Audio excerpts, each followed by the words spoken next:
Hey gang, it's JC, and this is your Daily Dose for Tuesday, April 20th, 420, Giggle Snicker. All right, now we take all of the old episodes of the Daily Dose and we put them in the archives, and if you want to see one of them or all of them, all you have to do is hit that menu bar, go to JC's Daily Dose, and it's all there for you. We are going to be expanding this site very, very soon. Lots of cool and exciting things. Be around for that. And come back and visit us every day, Monday through Friday, here on the Daily Dose. Let us start today with Conan O'Brien. Now, as you may know, I have some pretty good sources on this. Very good sources, if you want to know the truth. So the story is that George Lopez, and I don't think this guy's funny, but I'm starting to feel sorry for him. So George Lopez gets this show on TBS, and they promote it a little bit, and George is just basically doing his little TV show. And then all of a sudden the TBS guys come along and say, hey, guess what? We've hired Conan O'Brien. And the next thing you know, George Lopez has gone around saying, I think this is great. Conan's going to be my lead-in. I couldn't be happier. Well, guess what? The truth is starting to come out on that, and you guessed it. They threatened him at the network. They basically said, George, here's the deal. We're hiring Conan. He's going to take your slot. You're moving back in an hour. And if you put up any sort of a stink on this, we are going to cancel your show because it's not doing that well anyhow. We're going to cancel the show. So not only are you going to move, you are going to go out there and you are going to be the good foot soldier, and you're going to tell everybody how great it is. But the story is starting to leak out right now. There's a lot of behind-the-scenes ugliness involving Conan O'Brien right now, and it's starting to leak out. He's still going to end up with all the money in the world, but he might not have a lot more than that when all is said and done, because I think the show will fail. We'll talk about that somewhere down the line. How about the size of the balls on Stan Kroenke, huh? You know, he might be a brilliant businessman. He might be the richest man in the state. But apparently what he's never going to be is an owner that we're going to be able to embrace as a city and as Rams fans. And that's too bad, too, because pro sports is more than just business. It's a vital part of the community, and people have a very emotional, sentimental attachment to their pro sports teams. It connects you to your childhood in many cases.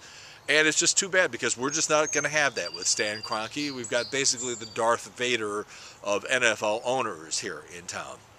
Speaking of football, quietly over the weekend, Kyle Bowler, the backup quarterback for the Rams, and his psycho girlfriend, Carrie Prejean.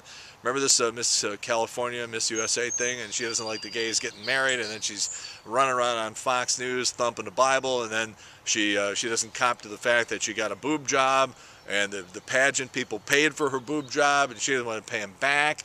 So anyhow, they're both gone now. So to Kyle Bowler and his psycho girlfriend, Carrie Prejean, don't let the door hit you in the ass on the way out of St. Louis, and don't ever bother coming back. When a politician actually does something to help all of us, I think that's news. Chuck Schumer from New York State got a whiff of this business with one of the airlines saying, oh, well, we're going to start charging you $45 just for your carry-on baggage. Not stuff you got to check. You want to bring something on with you, a computer, it's going to cost you $45. So Schumer got together with a bunch of the other airlines, and basically they banded together and said, okay, we're not going to do that. So now that puts the pressure on the other airline. Now, are those airlines that agreed not to attach this fee for your carry-on baggage, are they going to bury that fee somewhere else in your ticket? Oh, maybe they will, but at least it was worth a shot on the part of Chuck Schumer, and you got to give him credit for that. All right, a little programming note here, and this is for tomorrow night, Wednesday night, 9 o'clock, Channel 9. This is a movie that came out a little less than a year ago called Food, Inc. And it's a documentary, and it just very well could change the way you eat and the way you buy food. I know it had a profound impact at the Corcoran Palatial Mansion. Again, Food, Inc., Wednesday night, 9 o'clock on Channel 9. Watch it, and it will really, really get your attention. I highly recommend it. Avatar comes out on home video today. I saw Avatar at the screening, and I'm thinking to myself, I don't know. And then it sort of dawned on me, hold it. Just wait a minute. I'm watching it, and I think to myself, this is Dances with Wolves, except with people running around in blue and little purple costumes and stuff. The movie is Dances with Wolves, scene for scene. Anyhow, Avatar comes out, obviously not in 3D because you don't have the little funny glasses in the 3D TV, but someday you will when you can afford it, and when the prices come down. But have you noticed that I think it's Samsung has put a warning label on the 3D TVs that it says that you can get from watching 3D TV, you can get nausea, confusion, and convulsions. Hell, I'm already getting that from watching Channel 4 News. By the way, their floating turd that they have on the air every day at 10 o'clock, Great Day St. Louis, that hour-long, whatever that show is, I don't even know what it is, a wimp and a blimp. Anyhow, the other day they ran a promo on Channel 4 going, all right, coming up on Great Day St. Louis, Kim Kardashian jewelry and an interview with Jerry Springer. And you know what the slogan of the show is? Improve your day. Really?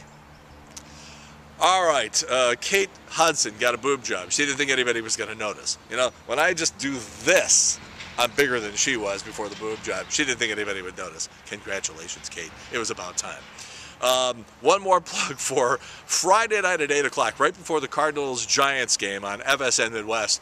They're doing a half-hour special on the bitter rivalry that existed between the Cards and the Mets in the mid-1980s. And they got Jack Clark and Darryl Strawberry telling their stories. And they interviewed me, and the whole Mets are pond scum thing is going to be profiled in this special. Again, that's Friday night, 8 o'clock before the Cards-Giants game on FSN Midwest. I haven't seen the finished product, but I can't wait to see it. I think it's probably going to be really good. JC's Eye Candy today. If you still can't understand the big scandal involving Goldman Sachs that has rocked Wall Street, let Comedy Central's Stephen Colbert try. Cardinal fans. All right, tomorrow, my take on the whole NASA situation, the controversy that is brewing there with the Obama administration. Also, I'm going to talk a little bit about something that this generation, the new generation, the young kids today are missing out on, musically speaking, and also early criticism of Mark McGwire as the Cardinals hitting coach, and there are statistics to back it up. All right, that's your Daily Dose for Tuesday, April 20th, 2010. In the meantime, we've beaten this one to death. Have a good one. See you later. Bye.